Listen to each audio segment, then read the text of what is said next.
എല്ലാവർക്കും പുതിയൊരു വീഡിയോയിലേക്ക് സ്വാഗതം. നമ്മൾ ഹംപി ടൂറിലാണ് കേട്ടോ. അപ്പോൾ വിരൂപാക്ഷ ക്ഷേത്രവും പരിസരമൊക്കെ നമ്മൾ കണ്ടു. ഇനി നമ്മൾ പോകുന്നത് ചാലൂക്യ രാജാക്കന്മാരുടെ ആദ്യകാല തലസ്ഥാനമായിരുന്ന ഐഹോളയിലേക്കാണ്.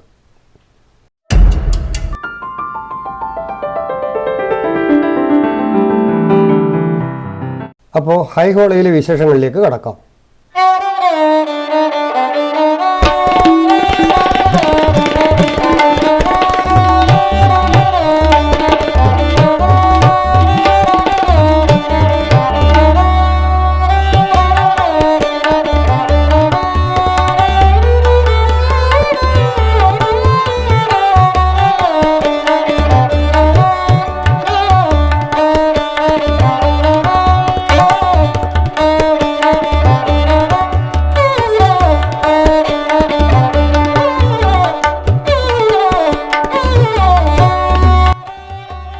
ആറാം നൂറ്റാണ്ടിന് മുന്നേ തന്നെ ഇവിടെ ജനങ്ങളുടെ വാസം ഉണ്ടായിരുന്നു എന്നാണ് കണക്കാക്കപ്പെടുന്നത്.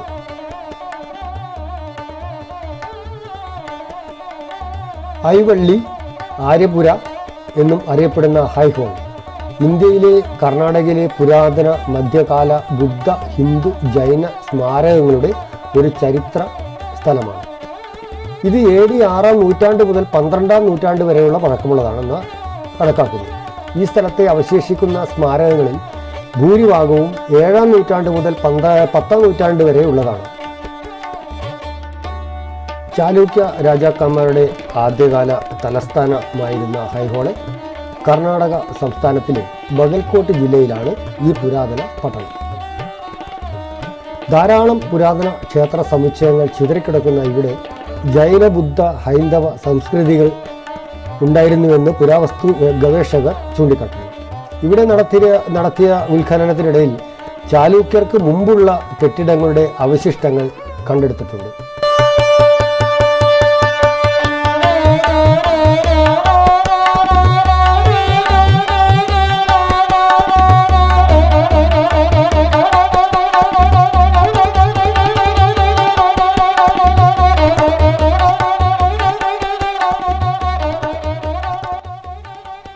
ശരിക്കും പറഞ്ഞാൽ നമ്മുടെ രാജ്യത്തെ വാസ്തുശില്പ കലയുടെ പ്രൈമറി തലം ഇവിടെ നിന്നാണ് തുടക്കമിടുന്നത് എന്ന് പറയാം.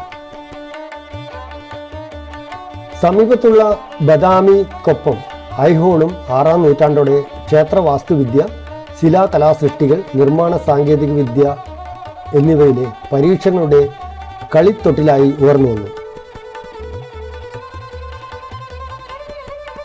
ഹംപിയിൽ നിന്നും 140 കിലോമീറ്ററും ബദാമിയിൽ നിന്നും 35 കിലോമീറ്ററും പട്ടടക്കൽ നിന്ന് 10 കിലോമീറ്ററും ദൂരത്താണ് ഐഹോളെ സ്ഥിതി ചെയ്യുന്നത്.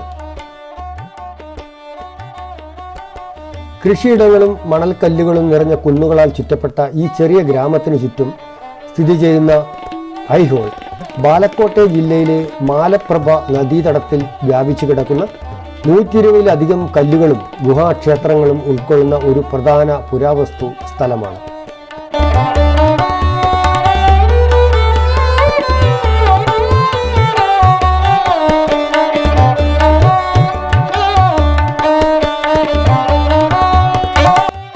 പതിമൂന്നാം നൂറ്റാണ്ടിലും അതിനുശേഷവും മാൽപ്രഭ താഴ്വരയും ഡെക്കാണിൻ്റെ ഭൂരിഭാഗവും ഡൽഹി സുൽത്താനേറ്റ് സൈന്യങ്ങളുടെ ആക്രമണങ്ങളുടെയും കൊള്ളയുടെയും ലക്ഷ്യമായി മാറി. അവശിഷ്ടങ്ങളിൽ നിന്ന് വിജയനഗര സാമ്രാജ്യം ഉയർന്നു വന്നു. അവർ കോട്ടകൾ നിർമ്മിക്കുകയും സ്മാരകങ്ങൾ സംരക്ഷിക്കുകയും ചെയ്തു. 1565 ജനുവരി 23-ന് തളിക്കോട്ടയിൽ വിജയനഗര സാമ്രാജ്യം പരാജയപ്പെട്ടതിനു ശേഷം ഐഹോളെ ബിജാപൂരിൽ നിന്നുള്ള ആദിൽ ഷാഹി ഭരണത്തിൻ്റെ ഭാഗമായി.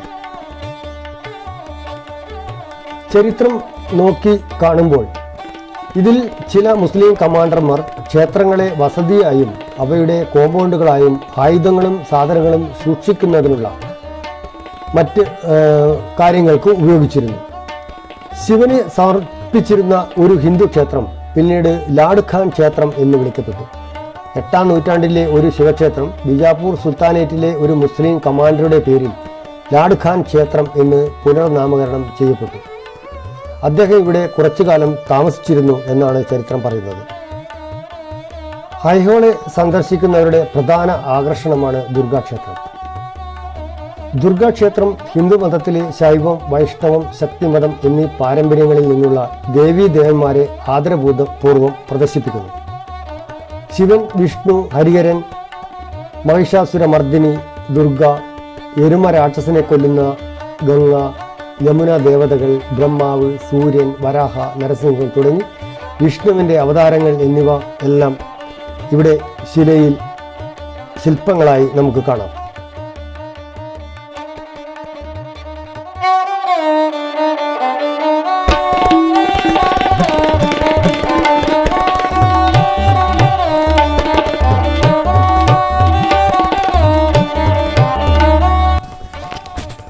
രണ്ട് ദിവസം കൊണ്ട് കണ്ട് തീർക്കാൻ കഴിയാത്ത അത്രയും ശില്പങ്ങളും മണ്ഡപങ്ങളും ക്ഷേത്രങ്ങളുമാണ് ഹൈഹോളയിലുള്ളത്. എന്നാലും നമ്മൾക്ക് പരിമിതമായ സമയം ആയതുകൊണ്ട് അടുത്ത സ്ഥലമായ പട്ടടക്കലിലേക്ക് യാത്ര തിരിക്കുന്നു. വാസ്തുകലയുമായി ബന്ധപ്പെട്ട നല്ലൊരു മ്യൂസിയം ഹൈഹോളയിൽ പ്രവർത്തിക്കുന്നുണ്ടായിരുന്നു. പക്ഷേ അതിനകത്ത് വീഡിയോ അലൗഡ് അല്ലാത്തതിനാൽ അത് കാണിക്കാൻ വഴിയില്ലായിരുന്നു.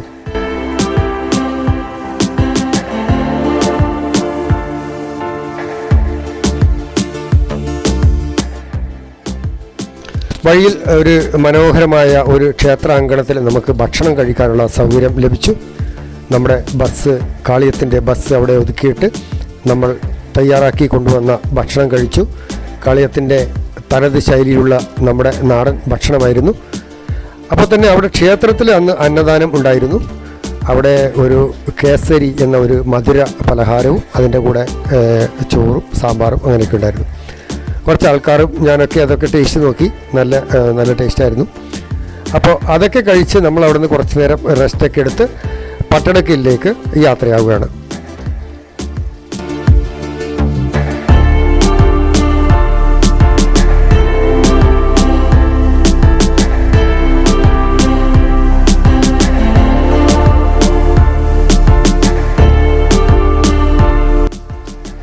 എല്ലാവർക്കും ആവശ്യമായ എൻട്രി ടിക്കറ്റുകളൊക്കെ കാളിയത്ത് എടുത്ത് നമ്മൾ പട്ടടക്കൽ ക്ഷേത്ര കോംപ്ലക്സിന് അകത്തേക്ക് കയറി.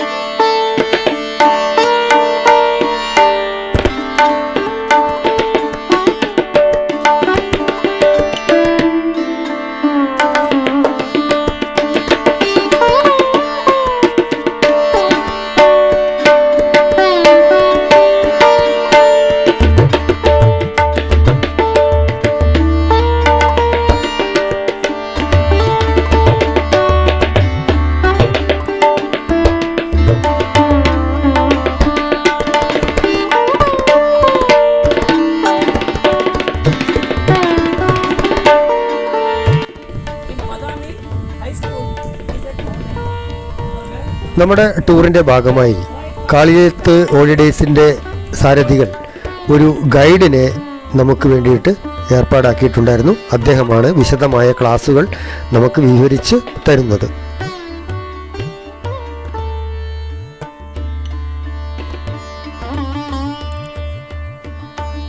വടക്കൻ കർണാടകയിലെ 7-8 നൂറ്റാണ്ടുകളിൽ ഹിന്ദു ജൈന ക്ഷേത്രങ്ങളുടെ നിർമ്മാണത്തിൽ ഉള്ള ഒരു സമുച്ചയമാണ് പട്ടടക്കല്ല് അഥവാ പട്ടടക്കൽ. രക്തപുര എന്നും അറിയപ്പെടുന്നു. ബാഗൽകോട്ട് ജില്ലയിലെ മാലപ്രഭ നദിയുടെ പടിഞ്ഞാറൻ തീരത്ത് സ്ഥിതി ചെയ്യുന്ന ഈ യുനെസ്കോ ലോക പൈതൃക സ്ഥലത്തെ പറ്റിയാണ് നമ്മൾ ഇന്ന് പറയുന്നത്. നമ്മൾ കുറച്ച് ആദ്യം കണ്ട ഹൈഹോളയിൽ നിന്നും 10 കിലോമീറ്ററാണ് ഇവിടത്തേക്കുള്ള ദൂരം. ഹൈഹോളയും അതുപോലെ തന്നെ പട്ടടക്കല്ല് ഇതൊക്കെ ചാലൂക്യ സ്മാരകങ്ങളുടെ ചരിത്രപരമായി പ്രാധാന്യമുള്ള കേന്ദ്രങ്ങളാണ്. ഈ സ്മാരകം ഇന്ത്യൻ നിയമപ്രകാരം സംരക്ഷിത സ്ഥലമാണ്. ആർക്കിയോളജിക്കൽ സർവേ ഓഫ് ഇന്ത്യയാണ് ഇത് കൈകാര്യം ചെയ്യുന്നത്. ഇവിടെ നോക്കുകയാണെങ്കിൽ വടക്കൻ ദക്ഷിണേന്ത്യൻ വാസ്തുശില്പ വിദ്യാരൂപങ്ങളുടെ സമന്വയ സംയോജനം നമുക്ക് കാണാൻ പറ്റും. വടക്കേ ഇന്ത്യയുടെ സ്റ്റൈലുള്ള ക്ഷേത്രങ്ങളും അതുപോലെ തന്നെ തെക്കേ ഇന്ത്യയുടെ സ്റ്റൈലുള്ള ക്ഷേത്രങ്ങളുമൊക്കെ ഇവിടെ നമുക്ക് കാണാൻ പറ്റും. വാസ്തുശില്പകലയിൽ നമ്മൾ ഹൈഹോളയെ പ്രൈമറി സ്കൂൾ എന്ന് വിശേഷിപ്പിച്ചിരുന്നെങ്കിൽ പട്ടടക്കൽ യൂണിവേഴ്സിറ്റിയാണെന്ന് കരുതുക. അതാണ് ഇവിടുത്തെ പ്രത്യേകത.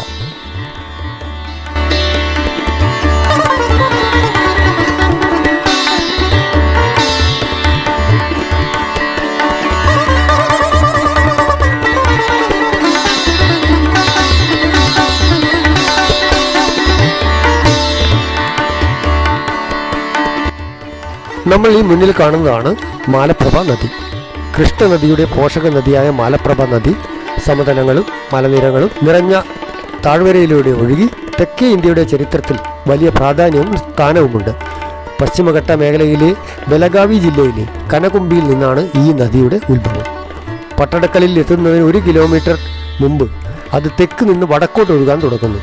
ഹിന്ദു പാരമ്പര്യമനുസരിച്ച് വടക്കോട്ടൊഴുകുന്ന നദിയെ ഉത്തരവാഹിനി ഗംഗ എന്നും വിളിക്കുന്നു.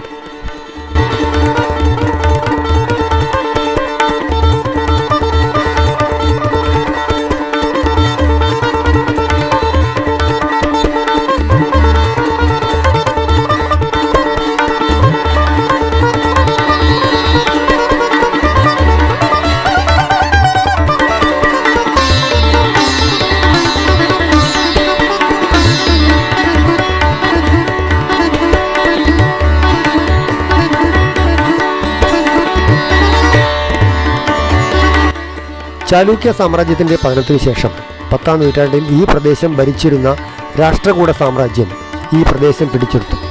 11ാം നൂറ്റാണ്ടിലും 12ാം നൂറ്റാണ്ടിലും ഈ പ്രദേശം ആദ്യകാല ചാലൂക്യ സാമ്രാജ്യത്തിൻ്റെ ഒരു ശാഖയായ പിൽക്കാല ചാലൂക്യരുടെ ഭരണത്തിന് കീഴിലായി. 17ാം നൂറ്റാണ്ടിൻ്റെ അവസാനത്തിൽ ഔറംഗസേബിൻ്റെ കീഴിലുള്ള മുഗൾ സാമ്രാജ്യം സുൽത്താനേറ്റിൽ നിന്ന് പട്ടടക്കലിൻ്റെ നിയന്ത്രണം നേടി. മുഗൾ സാമ്രാജ്യത്തിൻ്റെ തകർച്ചയ്ക്ക് ശേഷം പട്ടടക്കൽ മറാത്ത സാമ്രാജ്യത്തിൻ്റെ നിയന്ത്രണത്തിലായി. 18ാം നൂറ്റാണ്ടിൻ്റെ അവസാനത്തിൽ ഹൈദരലിയും പിന്നെ ടിപ്പു സുൽത്താനും ഇതിൻ്റെ നിയന്ത്രണം ഏറ്റെടുത്തു. പക്ഷേ ബ്രിട്ടീഷുകാർ ടിപ്പു സുൽത്താനെ പരാജയപ്പെടുത്തിയതിന് ശേഷമാണ് ഇത് അവരുടെ കൈകളിൽ എത്തുന്നത്.